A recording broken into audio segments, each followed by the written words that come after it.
Haleluya, haleluya, haleluya. Salam saudaraku. Ratapan 3 ayat 22 sampai 23. Sebab kebaikan Bapa Yahweh tidak pernah berhenti dan rahmatnya tidak pernah berkesudahan. Selalu baru setiap pagi kita kembali mengucap syukur. Kita bisa bangun kembali pagi hari ini. Dan sesungguhnya semuanya oleh karena kebaikan dan rahmat Bapa Yahweh di dalam kehidupan kita.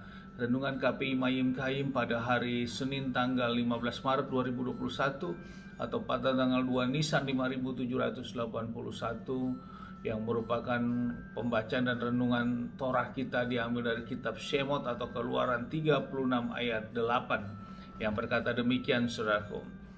Dan semua orang yang berhikmat hatinya dalam melaksanakan pekerjaan tabernakel membuat 10 lembar tenda dari lenan halus yang dipintal dan benang nila dan ungu dan kermizi dengan kerup-kerupnya, suatu karya seorang perancang, dia telah membuatnya. Saudaraku, ini adalah dimana perekopnya tentang pembuatan tenda dan tudung tabernakel atau atapnya, saudaraku, atap atau tudung tabernakel. Ini adalah proses di mana Bapa Yahweh sudah memerintahkan dan inilah melaksanakan semua pekerjaan yang Bapa Yahweh perintahkan untuk membuat atau membangun tabernakel atau kemah suci ini.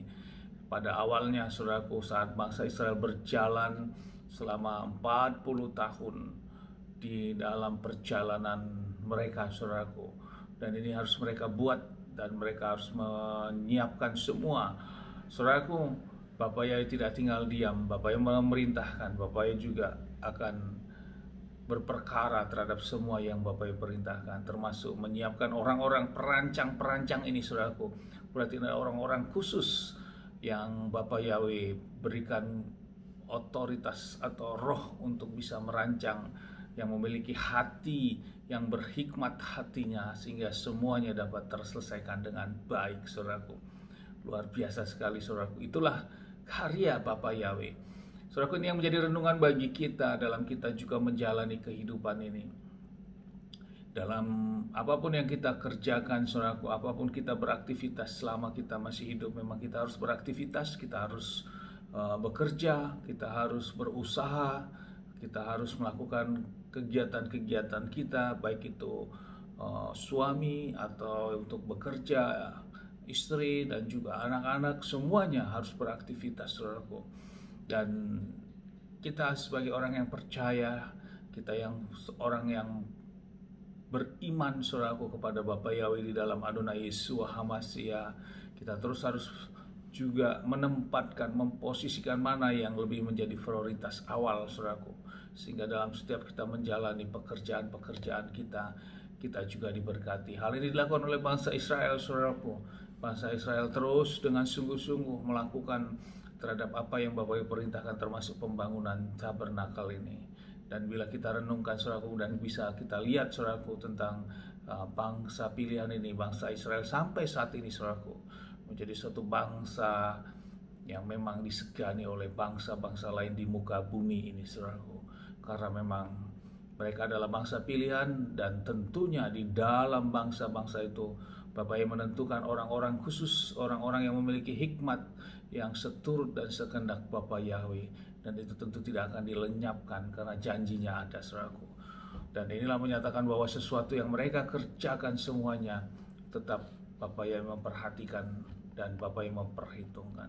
Sama seperti kita, saudaraku, apapun yang aktivitas yang kita kerjakan sepanjang kita menjalani kehidupan kita ini, kita harus juga sungguh-sungguh dan dengan ketulusan hati untuk datang ke hadirat Bapa Yahweh. Ini yang menjadi hal yang perlu diingatkan di dalam renungan pagi ini. Jangan lupakan, saudaraku, jangan tinggalkan atau bahkan menganggap hal ini sesuatu hal rutinitas seperti biasa saja. Tidak, saudaraku. Kita harus percaya bahwa hanya melekat dan dekat kepada Bapa Yahweh lah, Bapa Yahweh akan memberikan pertolongan kepada kita, apapun itu, saudaraku. Dan kita percaya apa yang kita kerjakan semuanya untuk datang kepada Bapa Yahweh, Bapa Yahweh akan menilai dan tidak akan menjadi sia-sia, saudaraku. Sehingga di dalam 1 Korintus 15 ayat 59 berkata demikian, karena itu hai saudara-saudara yang kukasihi, yang terkasih, jadilah teguh dan tak tergoyahkan, seraya berkelimpahan selalu dalam pekerjaan Tuhan, pekerjaan Bapa Yahweh. Karena mengetahui bahwa jerih payahmu di dalam Elohim Yahweh tidak sia-sia. Ada kata berkelimpahan, artinya dengan sungguh-sungguh dan dengan sukacita. Maka semua pekerjaan di hadapan Bapa Yahweh itu tidak akan sia-sia, dan Bapa Yahweh akan memperhitungkan semuanya. Tentu kepada siapa? Tentu kepada kita dan keluarga kita dalam menjalani kehidupan ini. Amin. Haleluya. Saudaraku, sukses besar buat kita semua. Maju terus kita dalam iman, tetap berjuang untuk kita. Jangan buka celah. Dari tempat ini saya berdoa, Bapa yang memberkati dan melindungi kita semua. Bapa yang menyinari wajahnya, memberikan kita kasih karunia. Bapa yang menghadapkan wajahnya, memberikan kita damai sejahtera. Apapun yang kita kerjakan, apapun yang kita lakukan sepanjang hari ini, semuanya menjadi berhasil. Dan kita orang yang percaya kepada Bapa yang tidak dipermalukan. Amin, haleluya, salam, saudaraku.